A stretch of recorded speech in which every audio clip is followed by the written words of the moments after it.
Prime Minister Narendra Modi na haudokke BJP membership mass enrollment Sadasatya Abhiyan program gi saruk ama oina ngasi BJP Patsoi mandal na sinduna Patsoi SG MLA Sapam Kunjakishore gi yumda mass enrollment program Pangthokhre thoramatuga mari lena ACSG MLA Sapam Kunjakishore na hai ngasi pangthokliba membership enrollment camp asida AC asidagi miyoi lising tara gi mathakta mingchan bangam naba pandam thamli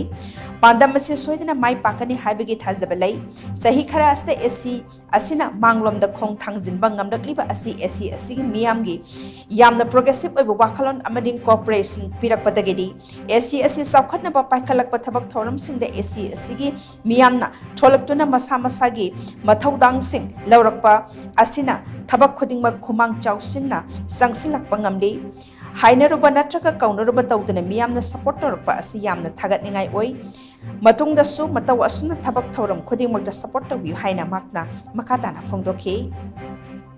Manipuri rang shakwai ngasigi mass enrollment sigi sideline chidai na kitang panjani base whatever the government tax action madu akwai endorse tawjagani Manipur kai bi aroi koi onaba sem na toina haibi adai magi wakalu chai ngaujari chahi ani wamina seba chahi lising koi chai sugi chanti oiba Manipur tangdu laita ba Manipur puri khurimak chana chinana hanai lemina gi style lo lemina base mase koi thamam che natragati haimam ba thokadra tasena ko sigi lanse ka koi kitang khandaru da koi awaba leigani haibase masu ngasigi tanja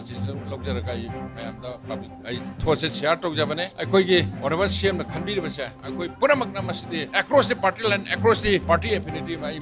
ꯃꯁꯤꯗꯤ ꯉꯝꯍꯧꯗ ꯌꯥꯗꯦ ꯃꯁꯤꯃꯗꯤ ꯑꯩꯈꯣꯏ ꯉꯁꯤꯒꯤ ꯇꯥꯟꯖꯥꯁꯤ ꯂꯧꯖꯔ ꯐꯣꯡꯗꯣꯛꯆꯔꯤ